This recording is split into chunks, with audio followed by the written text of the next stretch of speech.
Assalamualaikum warahmatullahi wabarakatuh. Hari ini kita akan teruskan dengan pelajaran 2 iaitu akidah menurut Islam.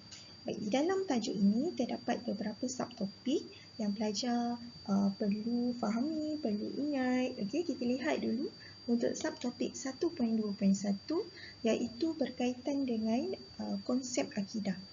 Yang pertama, kita lihat apa yang dimaksudkan dengan akidah.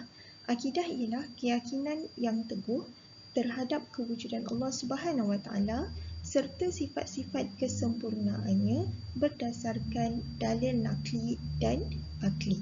Okay, kemudian di dalam konsep akidah terdapat beberapa pecahan. Yang pertama, kita lihat dahulu berkenaan dengan ketuhanan ataupun ilahiyah. Okay. Yang pertama, nama-nama Allah Subhanahu Wa Taala. Semua sedia maklum, nama-nama Allah Subhanahu Wa Taala terkandung di dalam Asmaul Husna. Yang mana nama yang paling agung ialah Allah Subhanahu Wa Taala. Yang kedua, zat Allah Subhanahu Wa Taala, yang mana setiap mukallaf perlu meyakini Allah Subhanahu Wa Taala itu wujud, tetapi hakikat zat Allah Subhanahu Wa Taala tidak dapat diketahui oleh manusia. Okey, kita yakin bahawa Allah ada, Allah itu wujud, tetapi akal fikiran manusia tidak dapat memikirkan ataupun memikirkan dengan lebih mendalam berkaitan dengan zat-zat Allah.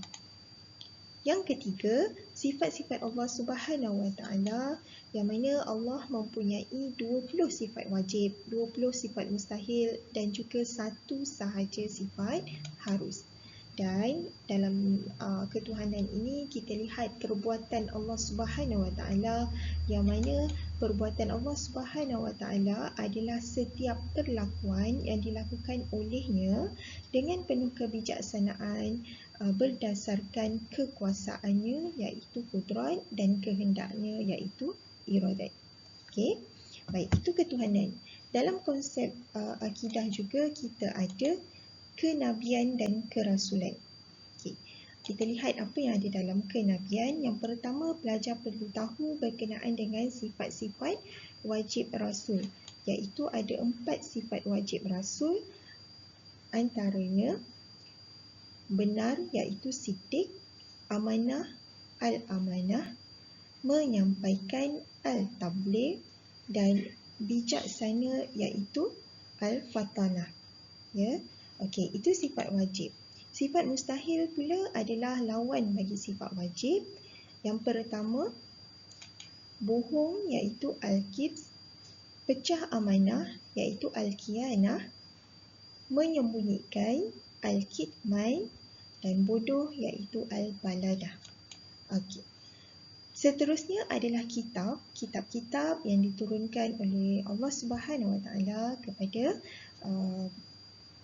para nabi dan rasul sebelum dan juga hingga kitab yang terakhir iaitu Al-Quran. Kitab yang ada ialah Zabur, Taurat, Injil dan Al-Quran. Manakala tujuan perutusan kenabian rasul ni, apa tujuan dia? Yang pertama, menyeru manusia mentauhidkan Allah. Yang kedua, mengajar manusia cara beribadah yang betul. Yang ketiga, menunjukkan cara hidup yang benar dan lengkap. Itu tujuan perutusan Nabi dan juga Rasul. Okay, dalam tajuk ini juga, kita lihat mengenai perkara gaib.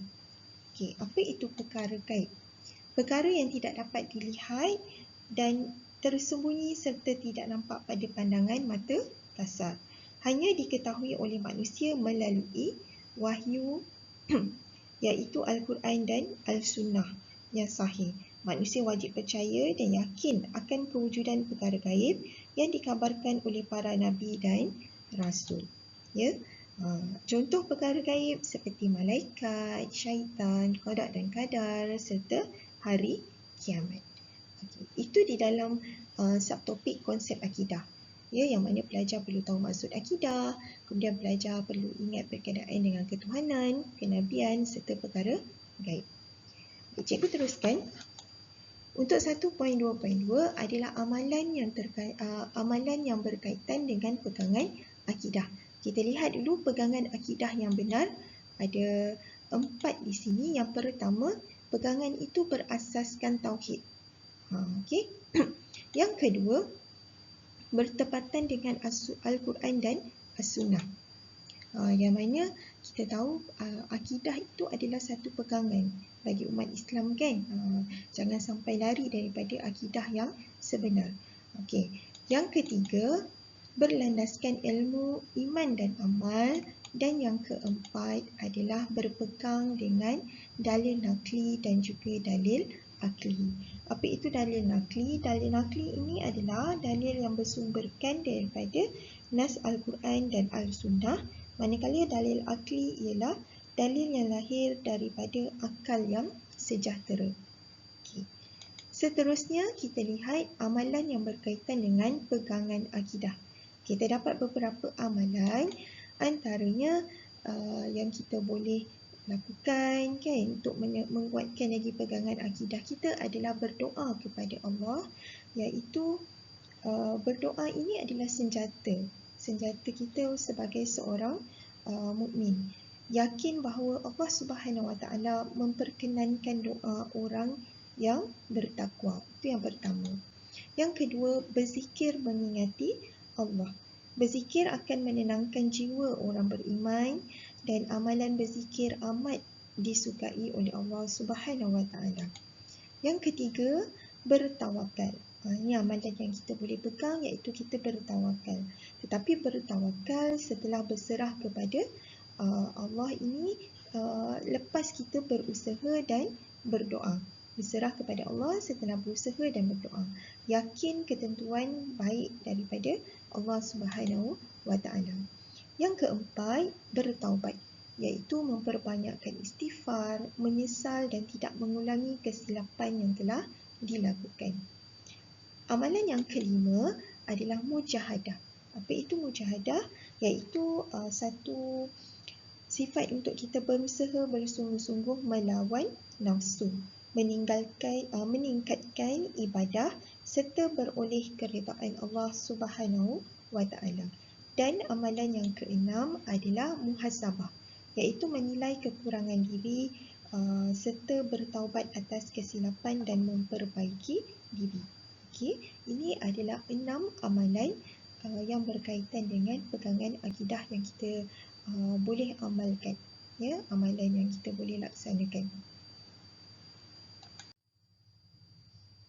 Baik, seterusnya 1.2.3 adalah kepentingan amalan akidah menurut Islam. Okay, amalan antara kepentingan kenapa kita kena melaksanakan amalan akidah menurut Islam. Yang pertama, sebagai syarat utama amalan diterima oleh Allah Subhanahu Wa Taala. Itu kepentingan dia. Yang kedua, sebagai benteng daripada perkara syirik, khurafat dan bid'ah. Perkara-perkara yang tidak baiklah. Jadi itu kepentingan amalan akidah menurut Islam. Sebab kita bila ada akidah, maksudnya kita ada pegangan kita, ada kepercayaan kita terhadap Islam. Jadi dapatlah mengelakkan kita daripada perkara-perkara syirik, khurafat dan juga bid'ah. Yang ketiga, sebagai tunjang kekuatan umat Islam. Yang keempat, beroleh rahmat dan keberkatan daripada Allah Subhanahu Wa Taala. Yang kelima, membentuk jati diri sebagai Muslim sejati. Dan yang keenam, penentu kebahagiaan di dunia dan di akhirat. Okey, itu adalah kepentingan pelaksanaan amalan akidah mengikut syarak. Dan untuk 1.2.4 kita lihat pembuktian akidah yang benar. Antara amalan yang dapat membuktikan pegangan akidah yang benar termasuklah memohon perlindungan hanya kepada Allah Subhanahu Wa Taala. Kita tak boleh nak minta perlindungan daripada orang lain ataupun daripada makhluk-makhluk lain, daripada sumber-sumber lain. Tapi kita perlu yakin bahawa perlindungan itu hanya Allah Subhanahu Wa Taala yang akan beri kepada hamba-Nya. Baik, yang kedua, bersyukur apabila beroleh kejayaan dalam kehidupan. Yang ketiga, sentiasa ikhlas dalam amalan. Bekerja dengan ikhlas, belajar dengan ikhlas, maksud sepenuh hati. Yang keempat, menjauhi fahaman yang menyeleweng daripada ajaran Islam. Apa? Maksudnya untuk mengelakkan, contohnya mengelakkan daripada ajaran-ajaran sesat. Yang kelima, redha dengan ketentuan Allah Subhanahu Wa Taala. Dan yang keenam, menjauhi amalan tilik nasib atau ramalan bintang kelahiran. Okey, jadi itu yang ada di dalam tajuk ini, iaitu tajuk akidah menurut Islam. Okey, tetapi pelajar ingin cikgu tekankan terdapat beberapa istilah yang pelajar perlu ingat di sini, antaranya adalah maksud Nabi. Apa itu Nabi? Nabi ialah lelaki pilihan Allah Subhanahu Wa Taala yang diberikan wahyu kepadanya dan tidak diperintahkan menyampaikannya kepada orang lain. Dan kita lihat pula apa itu maksud Rasul. Sedikit berbeza daripada Nabi. Rasul ialah lelaki pilihan Allah Subhanahu Wa Taala yang diberikan wahyu kepadanya dan diperintahkan menyampaikannya kepada orang lain.